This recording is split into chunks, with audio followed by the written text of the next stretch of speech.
Welcome बच्चों, आज हम लोग सॉल्व कर रहे हैं कक्षा 7 अभ्यास कार्य पुस्तिका इकाई 11 वृत्त। वृत्त का परिचय। ये देखिए, ये एक वृत्त है, इसको केंद्र कहते हैं। ये जीवा है, इसे बीच वाले लाइन को कहते हैं व्यास, चारों तरफ की लाइनिंग को कहते हैं परिधि, और जीवा का आधा क्या कहलाता है? त्रिज्या। इस तरह से लघु चाप क्या होगा? जो छोटा चाप होगा AXB, इसको लघु चाप कहते हैं। और ये जो बड़ा वाला है AYB, इसको कहते हैं दीर्घ चाप।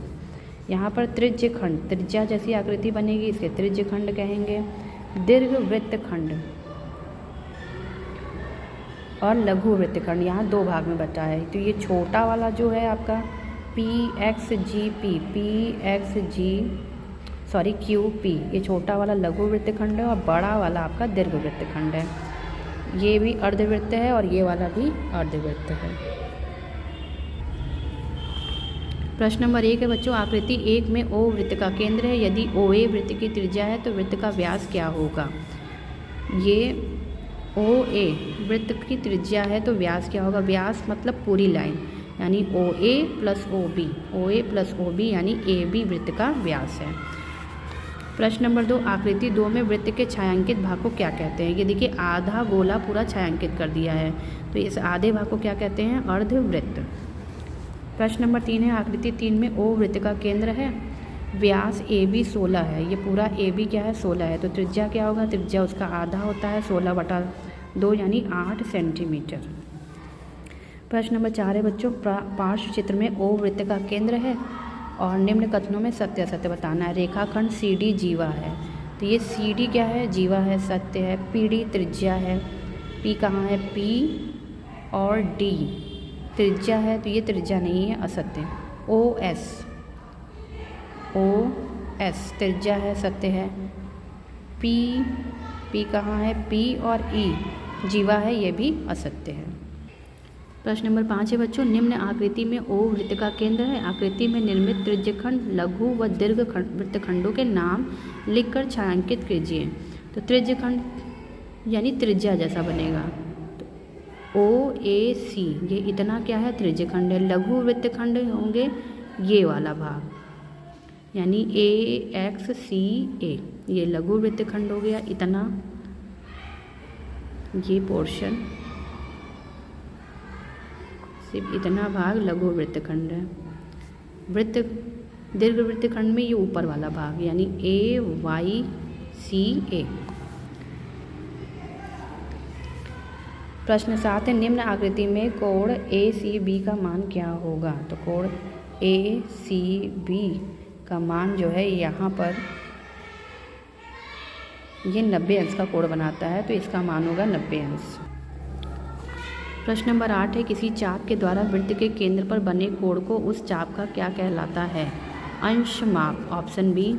प्रश्न नंबर 9 है, वृत्त के व्यास द्वारा अर्धवृत्त पर किसी बिंदु पर निर्मित कोण होता है, ऑप्शन सी समकोण। प्रश्न नंबर 10 है, अर्धवृत्त का अंश माप कितना होता है? अर्धवृत्त का अंश माप, ऑप्शन सी 180। प्रश्न नंबर 11, वृत्त का अंश माप क्या होता है? वृत्त का अंश माप, ऑप्शन सी 360 अंश। निम्नलिखित आकृतियों को देखकर बताना है कि किस आकृति में अंश माप बना है। तो इन सब में से सिर्फ जो ये वाला चित्र है इसमें अंश माप बना है, ये देखिए, क्योंकि केंद्र से ये जुड़ा हुआ है। प्रश्न नंबर 13, निम्नलिखित में से कौन सा कोण अंतर कोण नहीं है? ये बाहर की तरफ है, तो ये अंतर कोण नहीं है, ऑप्शन 3 यानी तीसरा वाला।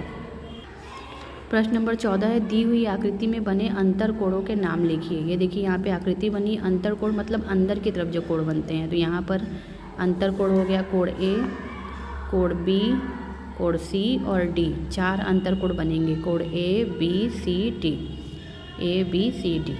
प्रश्न नंबर 15 है, दी हुई आकृति में O वृत्त का केंद्र है। यदि कोण A से B 15 है तो AOB यानी x का मान क्या होगा?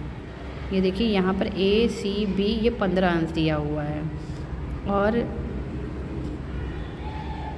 परिधि पर जो बन के कोण बनता है वो ये केंद्र पर बने कोण का आधा होता है। तो AOB का मान निकालने के लिए 2 गुणे ACB करेंगे, 2 गुणे 15 अंश बराबर आ गया 30 अंश, यानी इस कोण का मान A का मान हो गया 30 अंश। प्रश्न नंबर 16 है, निम्न आकृति में ओ वृत्त का केंद्र है ओ आर क्यू का मान 30 अंश है, तो ओ पी आर का मान बताना है, सॉरी क्यू पी आर मतलब इस वाले का मान बताना है। ठीक है, तो कोण Q O R 180 minus 30 plus 30, ये 30 है तो ये भी 30 होगा, तो 180 माइनस 60 कर देंगे, आ गया क्यू ओ आर का मान, ये वाले का मान आ गया 120। ठीक है, तो 120 तो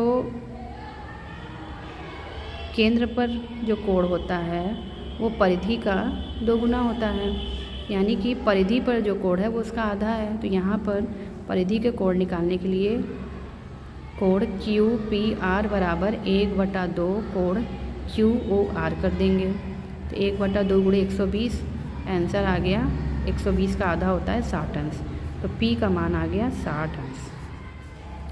प्रश्न नंबर 17 है, एक चाप द्वारा केंद्र पर अंतरित कोण तथा उस चाप द्वारा वृत्त के शेष भाग में स्थल किसी बिंदु पर अंतरित कोण में क्या संबंध होता है।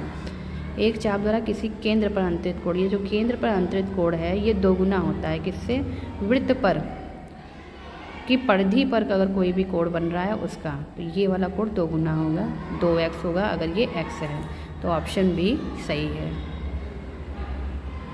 थैंक्स फॉर वॉचिंग बच्चों, please like share and subscribe my channel.